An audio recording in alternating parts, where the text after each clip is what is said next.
Hey there, viewers. Dogs are members of the family, and as such, they should be treated as such. Not only will regular grooming keep your pet looking its best, but it will also help to keep its coat healthy and free of mats and tangles. Grooming your dog at home can be a bit challenging if you've never done it before, but with a little practice and some helpful tips, you'll be able to get the hang of it in no time. So, how do you go about grooming your furry little friend?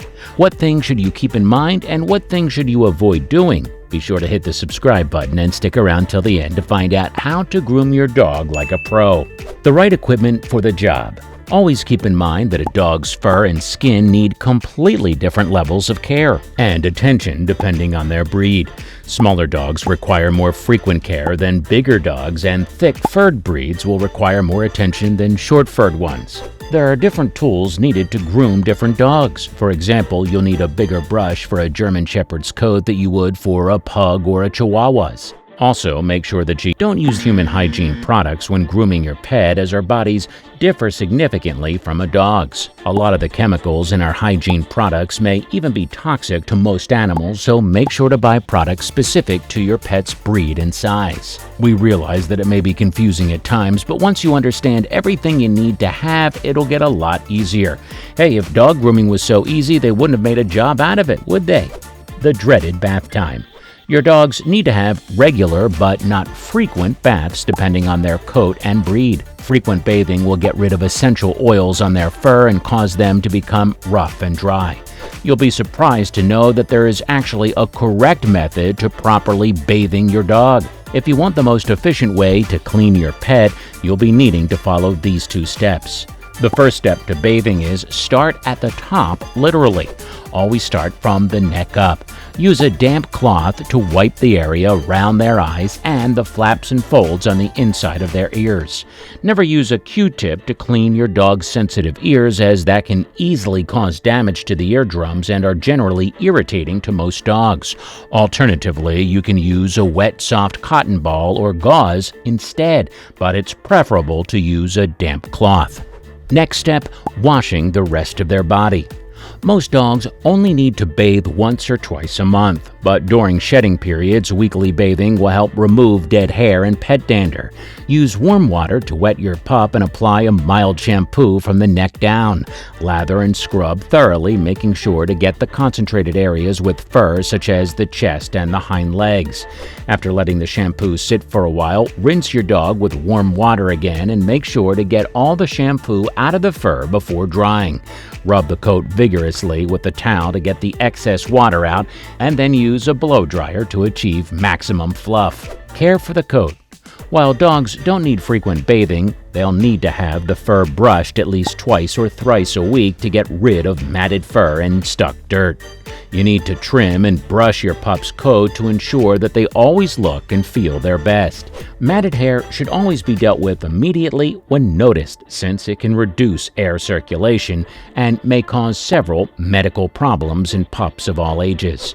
A metal comb is perfect for longer hair, while a glove brush does the trick for shorter-haired pups. For dogs with curly hair, you'll need to comb their hair almost daily because they are much more prone to mats and tangles. Brush the teeth. Just like us, dogs develop bad breath if their teeth are not cleaned regularly. Without frequent care, plaque and tartar can also build up on the pup's teeth and lead to health and hygiene issues. After all, you can't really cuddle with your pet if their breath smells like a chemical weapon, now can you? So make sure to brush their teeth a couple times a week using canine toothpaste brands recommended by a minimum of 9 out of 10 labs, pun intended. A little life hack for you: you don't really have to brush their teeth yourself. There are plenty of products available online, such as specialized chew toys that can do most of the cleaning for you.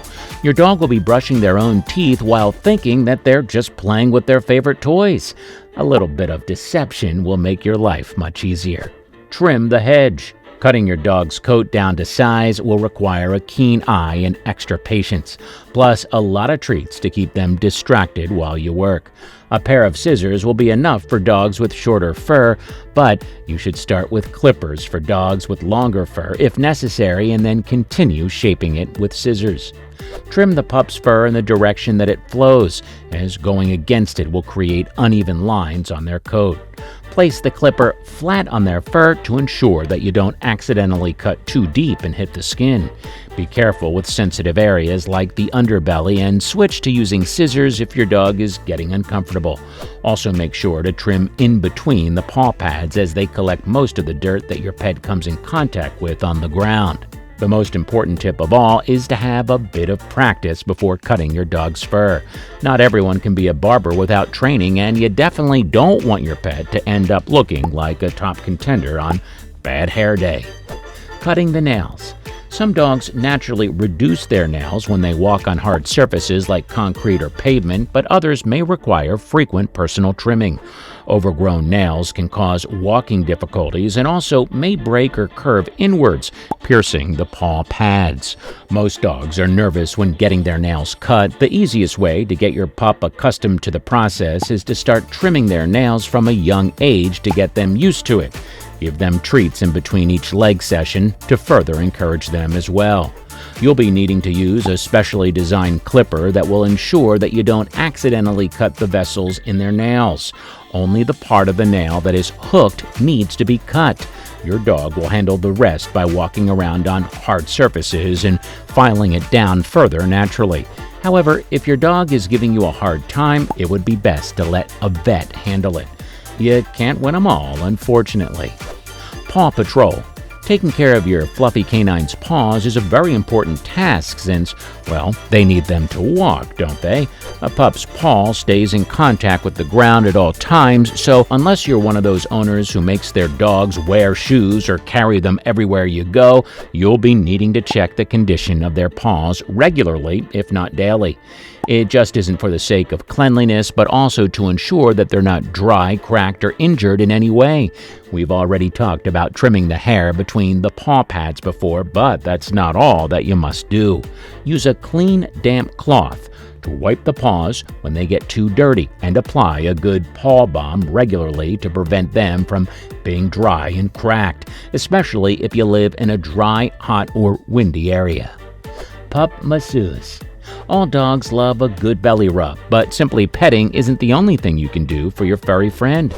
Massaging your pup may sound silly, but it has a lot of benefits other than simply de-stressing and making them feel relaxed.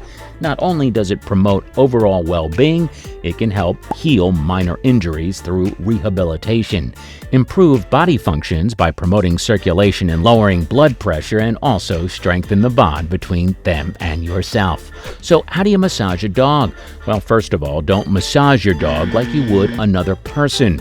That will probably be too rough for them and cause damage instead.